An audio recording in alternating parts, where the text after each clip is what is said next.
우리 스스로 설 수 없는 가운데 있사오니 주께서 우리의 힘이 되어 주시고 기둥이 되어 주시고 능력이 되어 주시기를 원합니다.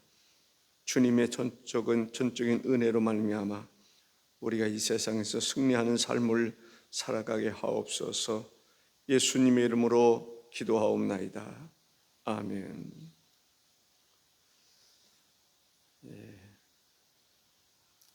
나의 반석 되신 여호와여. 반석하면 무슨 생각이 들죠?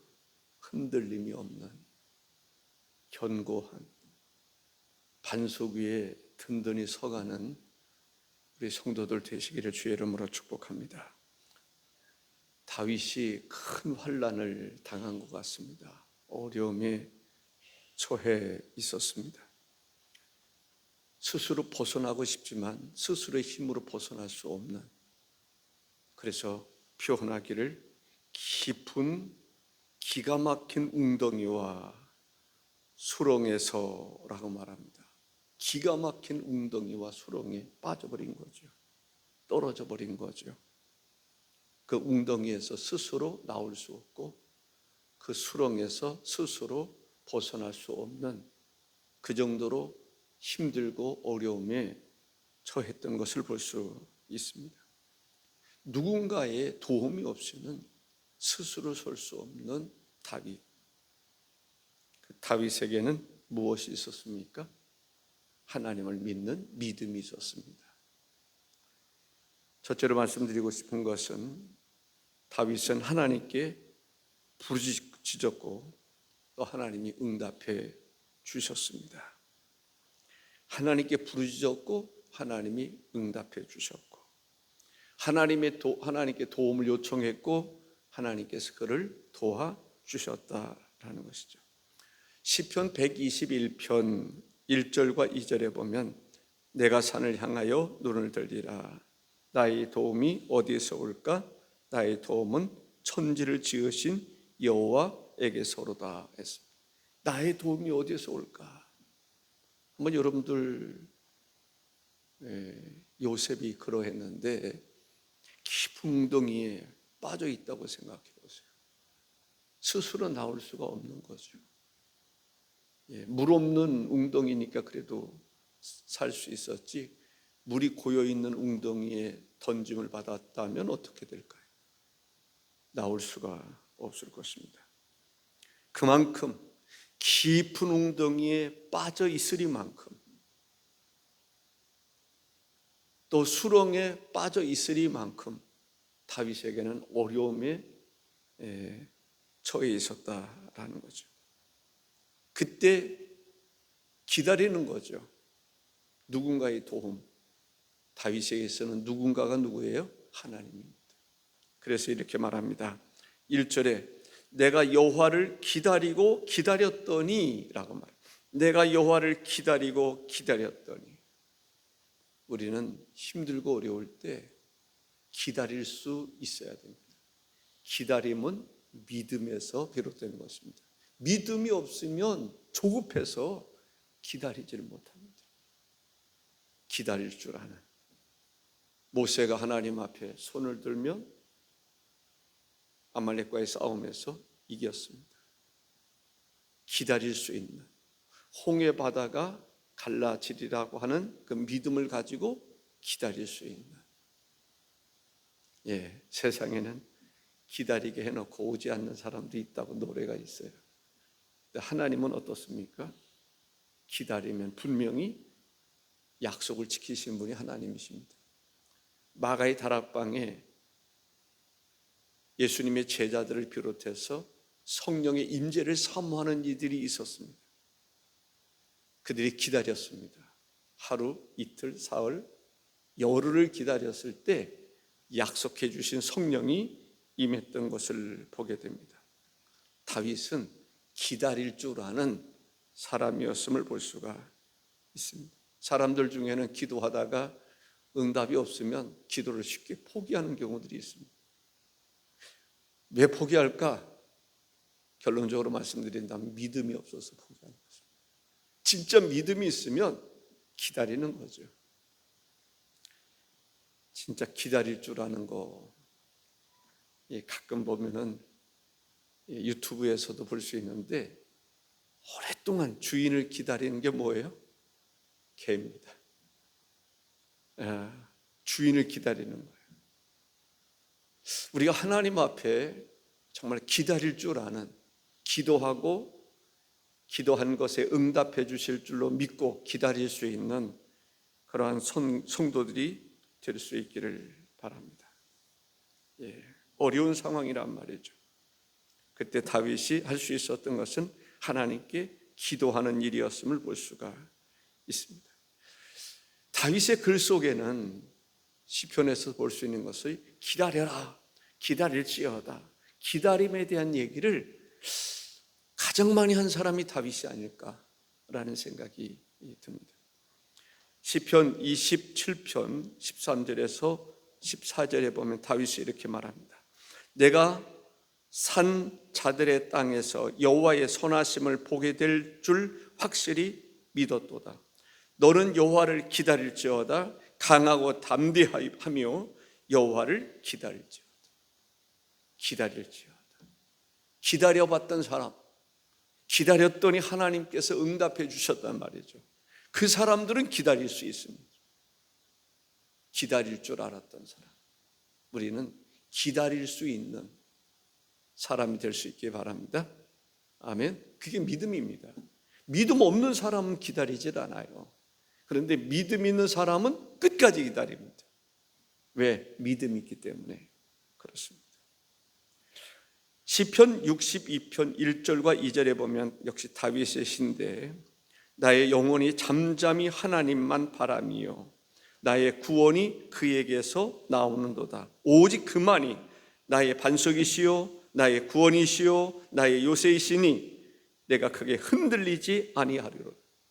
흔들리지 않는 거, 하나님에 대한 믿음, 하나님을 믿는 믿음이 있었기 때문에 그렇습니다. 물론 하나님께서 뜻밖의 즉시 들어응답해 주시는 경우들도 있지만, 더딜지라도 우리는 어떻게 해야 된다고요? 기다리는 사람이 돼야 돼요. 그게 바로 믿음의 사람입니다. 하나님께서 아브라함을 몇 세까지 기다리게 하신 줄 아세요? 100세까지 기다리게. 100세의 아들을 낳게 하시는 것을 볼 수가 있습니다. 기다리라. 보혜사 성령이 임하기를 기다리라.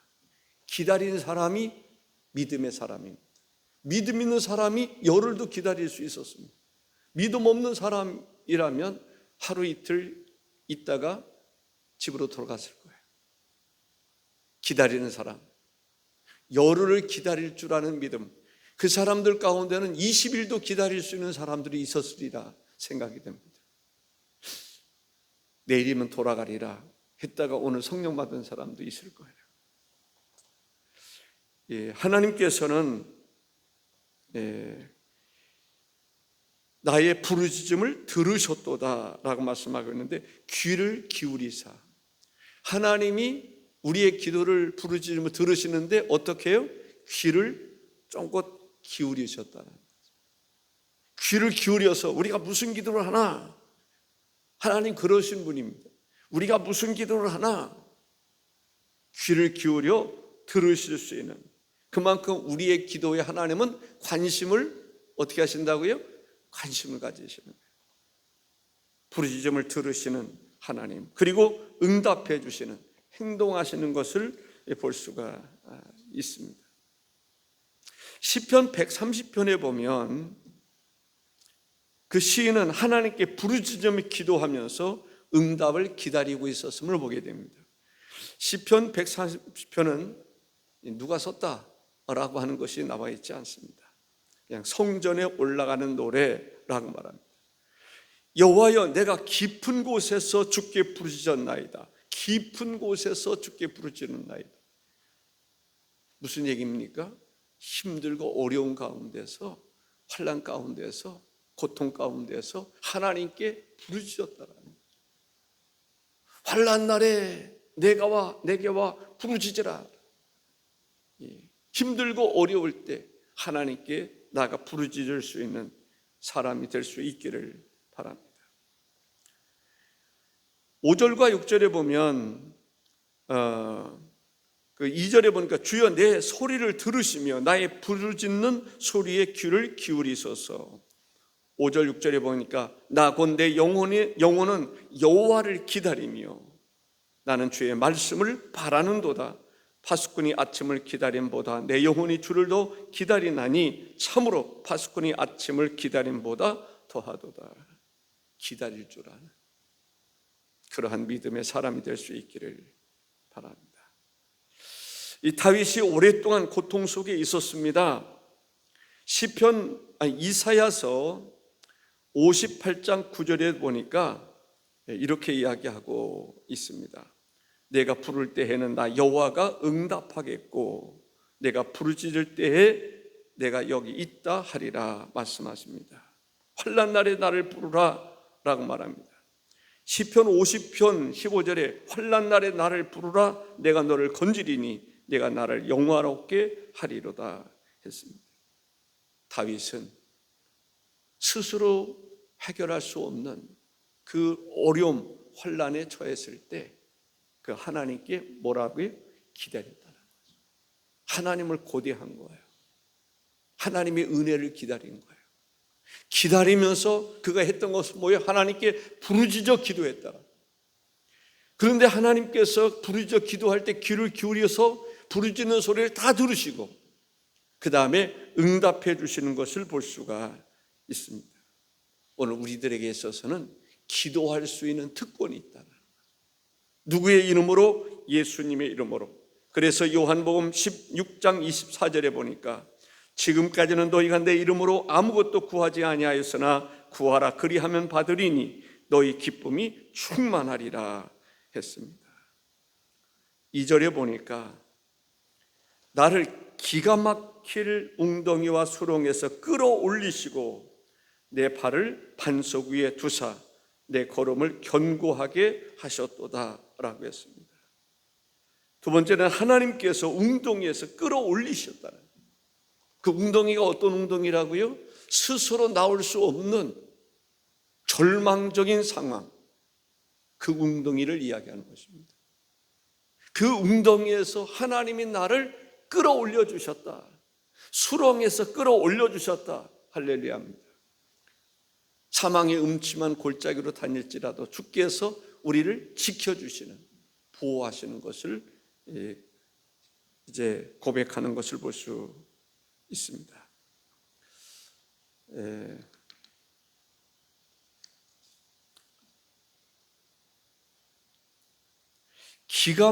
여기 보니까 기가 막힐 웅덩이와 수렁이라고 이야기하고 있습니다. 기가 막힐, 정말 웅덩이 중에서 이런 웅덩이가 있을까? 도저히 헤어나올 수 없는, 스스로 힘으로는 절대로 나올 수 없는 그런 웅덩이를 이야기하는 것입니다. 절망적인 거예요. 우리가 그런 상황에 처할 수도 있다라는 생각이 들어요. 크고 작은 문제는 있을 수 있습니다. 어쨌든 우리에게 어떤 사람은 그 정도는 환난이 아니라고 생각할 수 있을지 모르지만 어떤 사람에게는 환난이 될 수도 있어요. 환난 날에 우리가 어떻게 해야 돼요? 하나님을 기다릴 수 있어요. 하나님의 은혜를 기다리면서 하나님께 부르짖어 기도해야 된다. 그랬을 때 하나님께서 우리의 기도를 들으시고 기가 막힌 웅덩이와 수렁에서 우리를 건져 주실 것이다 라고 말합니다. 시편 18편 16절에 보니까 다윗이 말합니다. 그가 높은 곳에서 손을 펴사 나를 붙잡아 주시며 많은 물에서 나를 건져내셨도다. 많은 물에서 나를 건져주셨다. 홍수 가운데 건져주셨도다. 많은 물 위라고 하는 말은 우리가 스스로 헤어날 수 없는 그런 가운데서 하나님이 건져주셨다는 표현을 하고 있습니다. 시편 86편 13절도 다윗의 글입니다.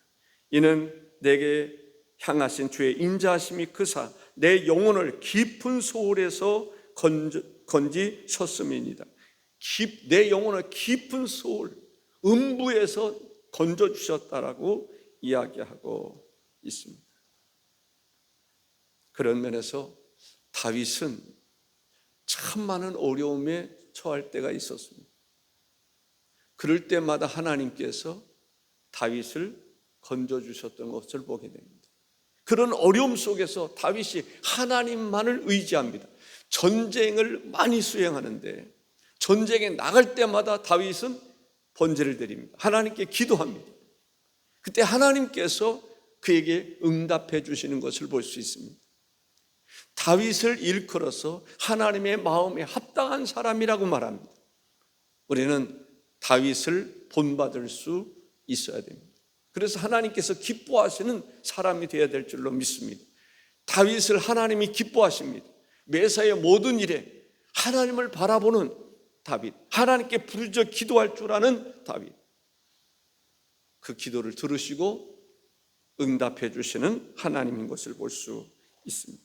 깊은 웅덩이와 수렁에서 건져내시고 끌어올려 주시고 발을 반석 위에 두시고 그 발걸음을 견고하게 하셨다는, 이제는 다시금 웅덩이에 빠지지 않도록, 수렁에 빠지지 않도록 반석 위에 발을 두셨다. 아멘. 놀랍지 않습니까?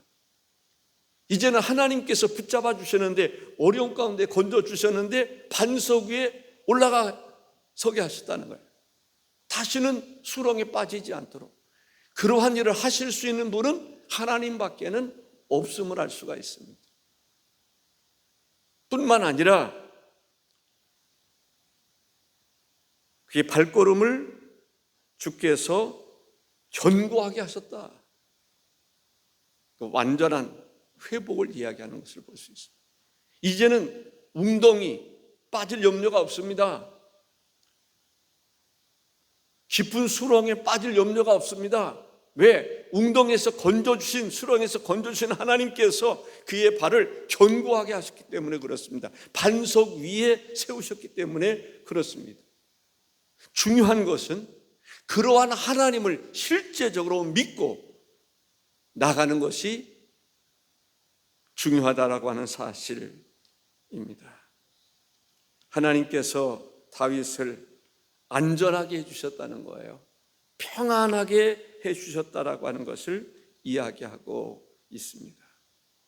나의 반석 되신 하나님 여호와여, 내가 주를 사모하나이다 라고 말할 수 있습니다.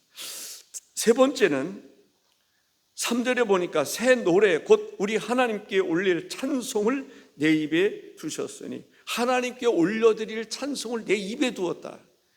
그 말은 무슨 말이에요? 다윗이 하나님께 올려드리는 찬양을 늘 했다 안 했다? 늘 하며 살았다는 거죠. 입술에 두셨습니다.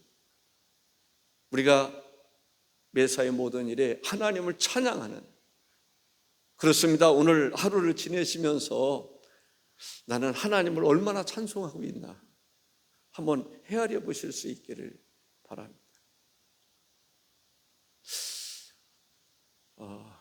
심수정 권사님이 늘 저는 무슨 얘기를 그렇게 하나 그런 생각. 그는 하루에 7번 주를 찬양, 7번을 완전수를 얘기하는 거거든요. 늘 그런 생각을 가지고 늘 찬송하고 기도하고 그런 모습을 제가 봐왔습니다. 정말 평신도지만은 나도 저렇게 살 수 있을까 할 정도로 그에게는 찬양이 있었습니다. 암투병하면서 배는 남산처럼 부는데 얼마나 힘듭니까?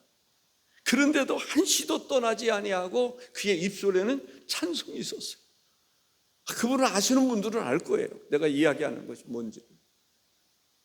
배가 이만큼 불러서 팡팡하게 부르고, 그런데도 하나님을 찬양하고, 와, 내가 저런 상황 속에 처한다면 나도 저렇게 살 수 있을까?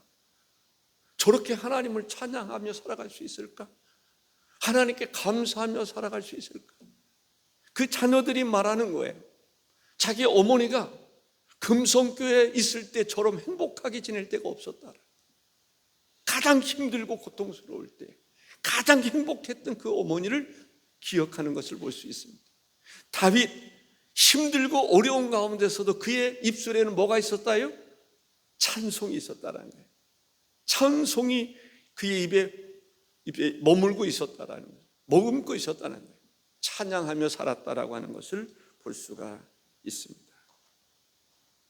시편 103편 1절과 2절에 보면 내 영혼아 여호와를 송축하라. 내 속에 있는 것들아 다 그의 거룩한 이름을 송축하라. 내 영혼아 여호와를 송축하며 그의 모든 은택을 잊지 말지어다. 이 글도 다윗이 쓴 거예요. 다윗의 시입니다. 그러니까 다윗의 삶 속에는 그렇게 많은 어려움도 있었지만은 그런 어려움 가운데 항상 그런 가운데서도 하나님을 찬양했다. 그래서 우리에게도 하나님 나에게 찬양의 영을 허락해 주옵소서. 그래서 일평생 하나님을 찬송하며 살아가게 하옵소서. 똑같은 다윗이 쓴 것인데 시편 144편 9절에 보니까 하나님이여 내가 주께 새 노래로 노래하며 10줄 비파로 주를 찬양하리이다 라고 말합니다. 모든 영광을 하나님께 올려드린다고 하는 그러한 생각을 가지고 있는 우리들, 입술에 감사와 찬양이 차고 넘쳐야 될 줄로 믿습니다. 하나님의 임재를 경험할 수 있기를 바랍니다. 하나님의 터치, 하나님이 우리와 함께 하시며 우리가 환난 날에도 여호와를 찬양할 수 있습니다. 하나님의 터치하심이 중요한 것 같아요. 하나님의 만져주심, 은혜 가운데 항상 하나님을 찬양하며 살아가는 삶이 되시기를 다시금 주의 이름으로 축복합니다. 기도하겠습니다. 존귀하신